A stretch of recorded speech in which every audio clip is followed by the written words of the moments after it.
I was never the kind of woman who dreamed of fairy tales or soulmates. I married young, more out of expectation than passion, and after 25 years, I had come to accept the shape of my life, a steady routine, a husband who provided but barely spoke, and a silence between us that had hardened over the years into something cold and unmoving. But then there was Daniel, my son, my pride, my quiet miracle. At 24, Daniel had already earned a reputation in town as one of the gentlest and most gifted young dentists in the region. His patients adored him. He took his time with every person who sat in his chair, listened without interrupting, and always offered a smile that seemed to soothe more than any numbing agent ever could. I used to joke that his hands were made of calm. He wasn't just skilled, he cared. And somehow, that made all the difference. Daniel had moved back home a year ago to save money while establishing his practice. I hadn't anticipated how much I would treasure that decision. We were a quiet household. My husband spent most evenings watching television with the volume too high, while I retreated to the kitchen or my reading chair, savoring the peace. But since Daniel returned, that peace felt less like loneliness and more like companionship. He would sit with me after dinner, talking about his day, telling me stories about his patients, the ones who made him laugh or cry or pause. I listened more than I spoke, always content to hear his voice fill the house like music I hadn't realized I'd missed. He was always so gentle. Even the way he poured tea for me, always 2 sugars, no milk, spoke of someone who noticed details. Someone who paid attention. Unlike my husband, Carl was never cruel, just absent. Physically present, yes. But emotionally, a stranger. He hadn't asked me how I was feeling in years. He didn't notice when I wore a new dress or cut my hair. I don't even remember the last time he touched me with any trace of tenderness. But Daniel noticed everything. One evening, after dinner, we found ourselves in the kitchen again. The light above the stove flickered softly as rain tapped the windows. Daniel was leaning against the counter, his sleeves rolled up to his elbows, drying the dishes I had just washed. His hands moved with practiced ease, and I couldn't stop myself from watching him. How he moved, how he smiled at nothing in particular, how his shoulders had broadened over the years.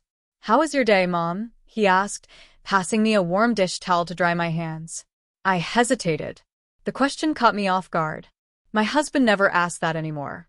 It was quiet, I said, offering a small smile. "Peaceful."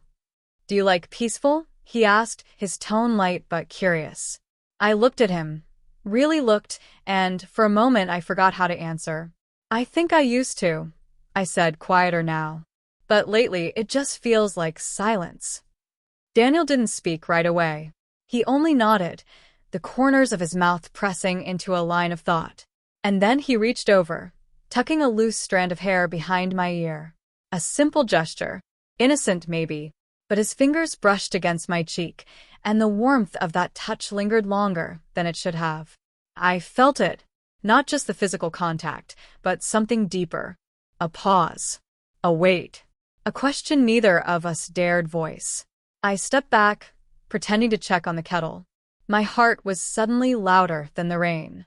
"Your hands," I said, my voice trembling just slightly. "They're always so steady. You must be very good with your patients." Daniel chuckled. "They say so. I think it's just practice and care." Care. That word echoed in my chest. Something I hadn't felt in so long. Something I wasn't sure I was ready to feel again. But as I glanced at my son from the corner of my eye, his kind eyes, his quiet strength, the way he watched me without judgment, I realized that something had begun to shift. And once it shifts, nothing ever stays the same. It had been a strange morning. That much I remember. I woke with a sense of weightlessness, the kind that usually precedes a change, though I couldn't say what kind.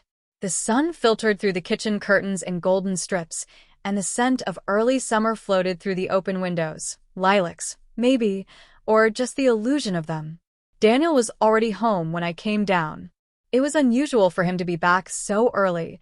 Thursdays were typically packed with patients.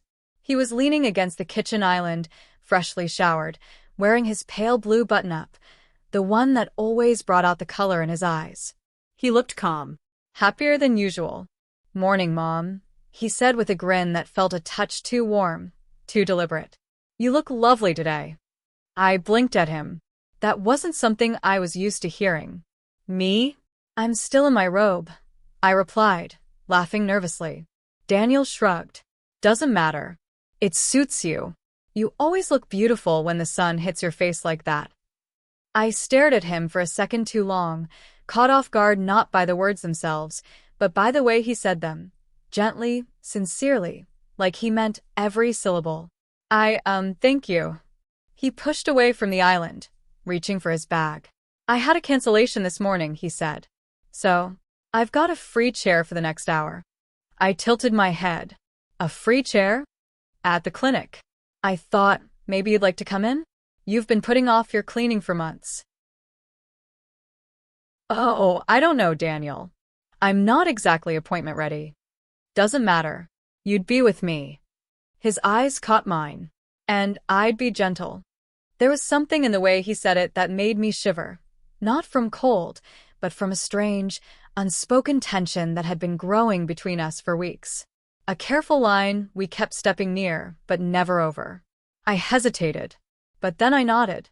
When I stepped into his clinic later that morning, it felt like entering another world, sterile but soft, clean and quiet. The receptionist gave me a knowing smile, and I tried to hide the awkward flutter in my stomach. Daniel greeted me with a hand on my back, guiding me gently to the room near the window. "You don't have to do anything," he said, helping me into the chair. "Just relax."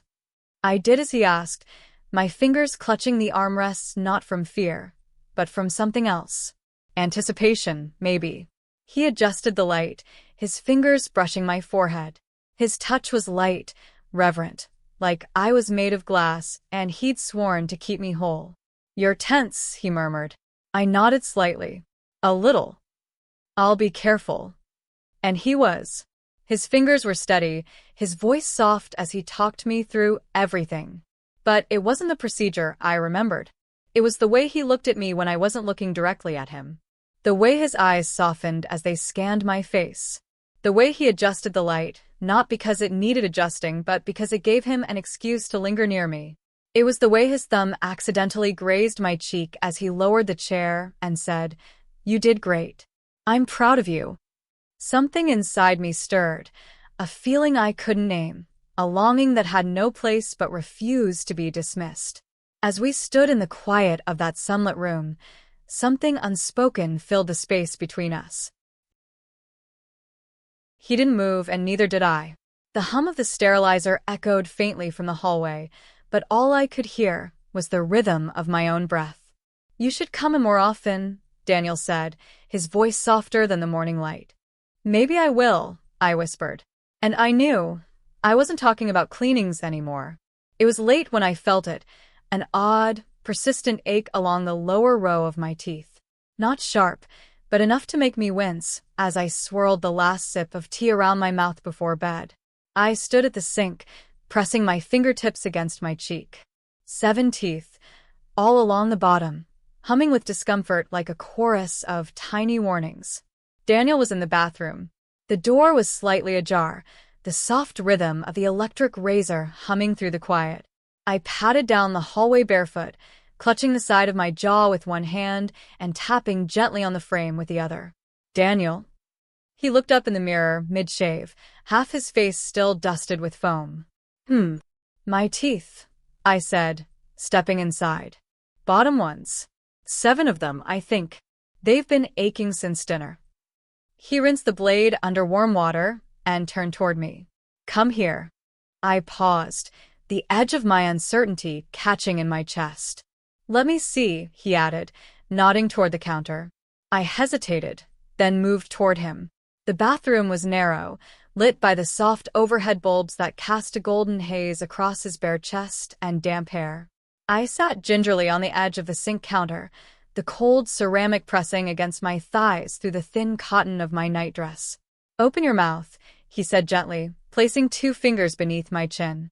"Just a little." I obeyed. He leaned in, opening his own mouth slightly, as if to mirror me, and then used one hand to gently tilt my jaw while his eyes moved between my teeth and my face. But he wasn't only examining my gums.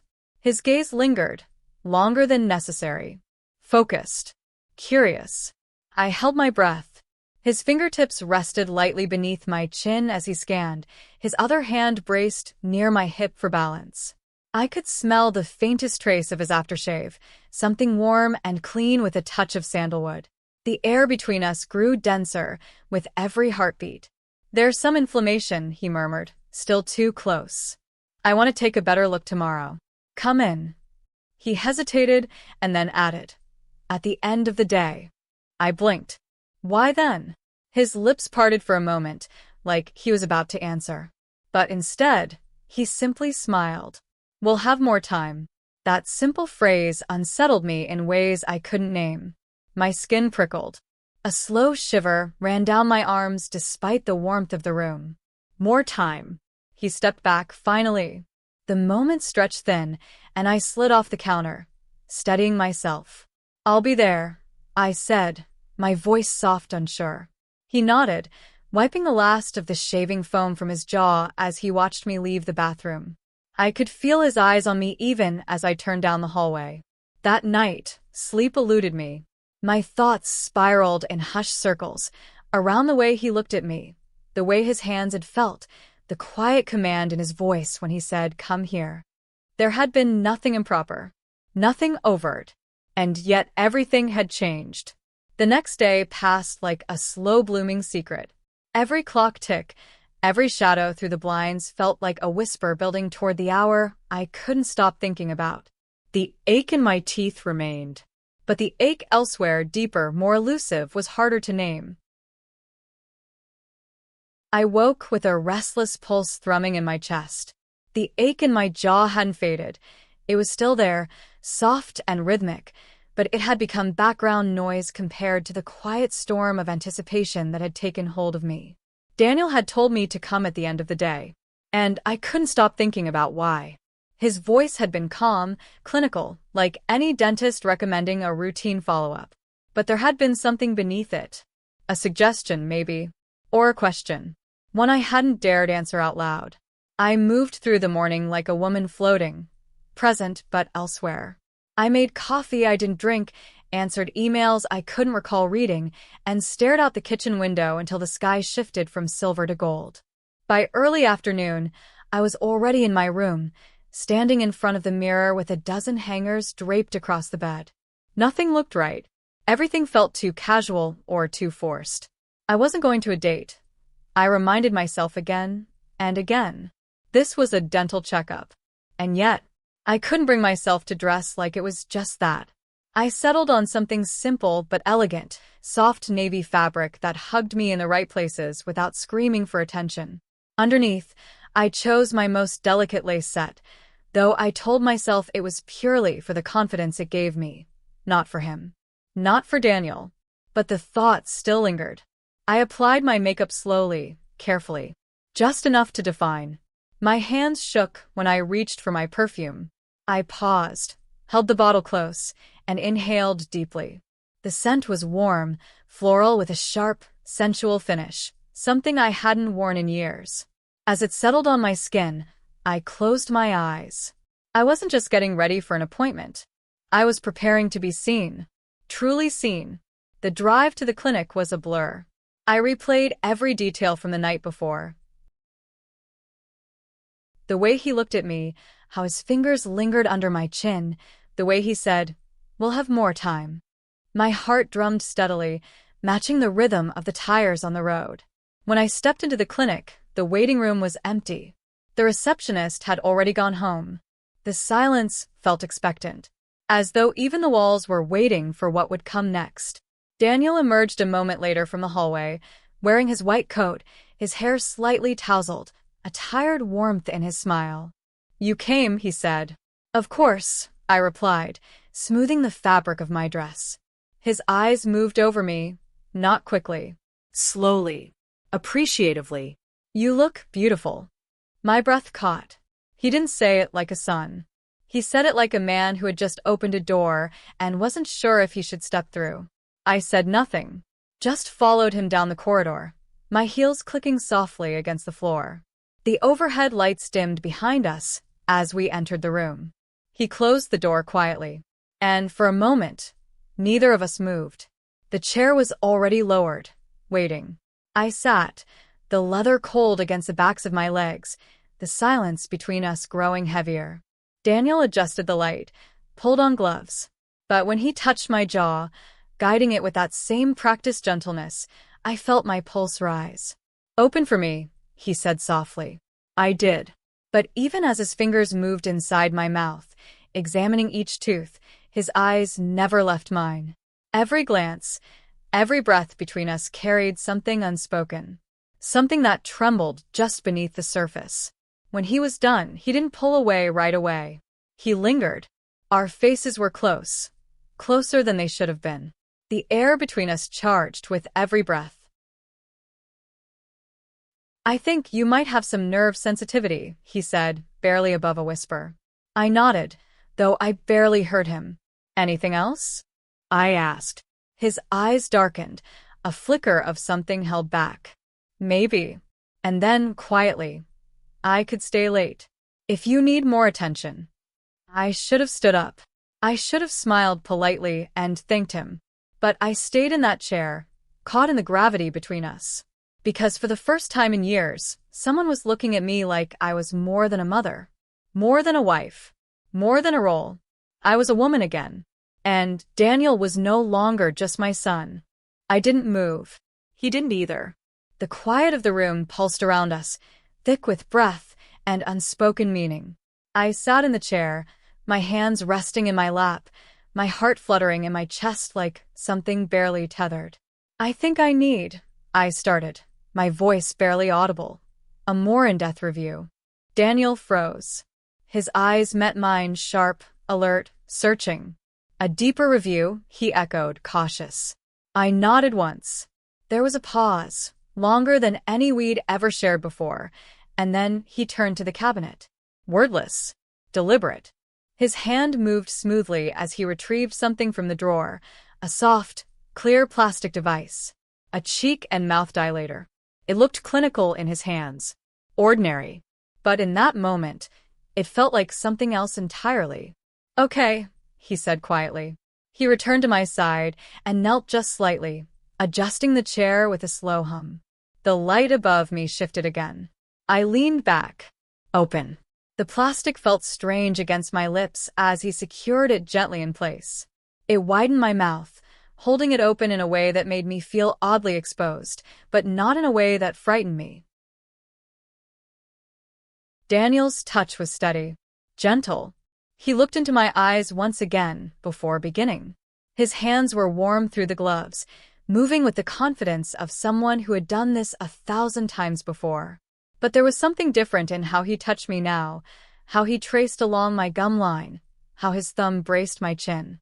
I watched him through fluttering lashes as he leaned in closer, eyes narrowing in concentration. And then it happened. A small twitch, an unexpected tickle sparked just under my calf.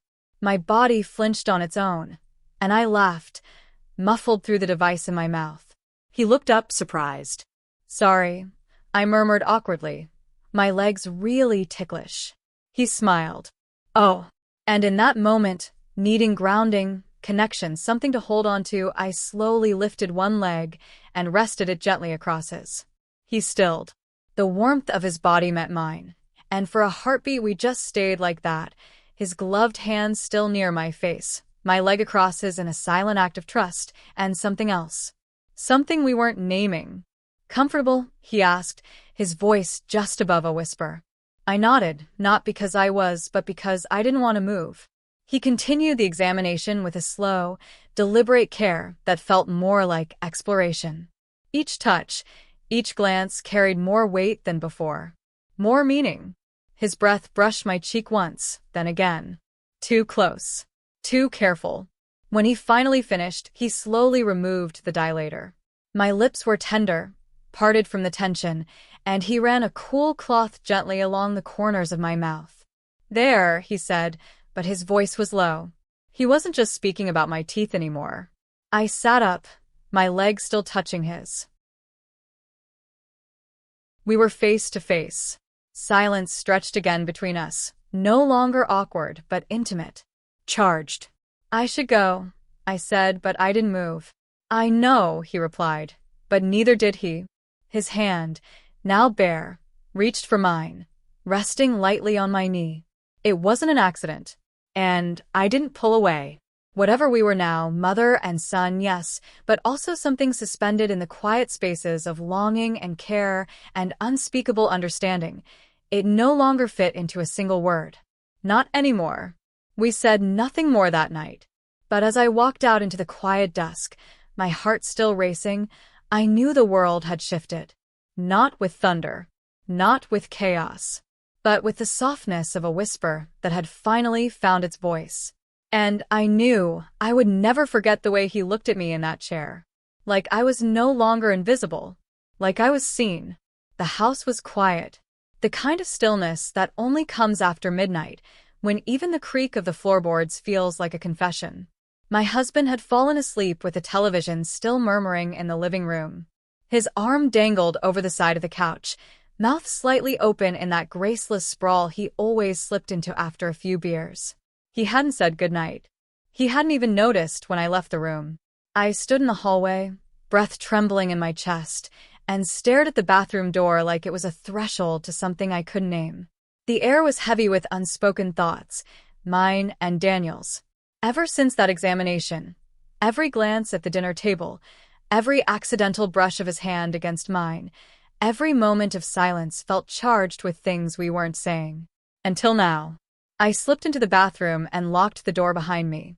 My reflection in the mirror looked strange, flushed cheeks, lips slightly parted, eyes wide with something that wasn't fear but something close. I reached for my phone. My fingers hovered over the screen for a moment. Then I typed it. Go to the bathroom. A simple message. But we both knew what it meant. I waited. The seconds stretched long. I could hear the ticking of the hallway clock, the hum of the heater, the world outside still holding its breath. Then, soft footsteps. The faintest knock. I unlocked the door and opened it. Daniel stepped in, his eyes finding mine instantly. He was in a t-shirt and sweats, barefoot, tousled from sleep or maybe anticipation. His expression said everything. Curiosity, tension, the quiet question we had both been circling for weeks. And I didn't wait. I stepped forward, took his face in my hands, and kissed him. There was no hesitation, no guilt, just heat, just silence, just the sound of two people choosing something unspeakable, something forbidden, something that had been growing between us like a flame shielded from the wind, small, careful, but impossible to ignore. His hands found my waist, holding me close, steadying us both. And for that moment, one breathless, burning moment. Nothing else existed. Just us.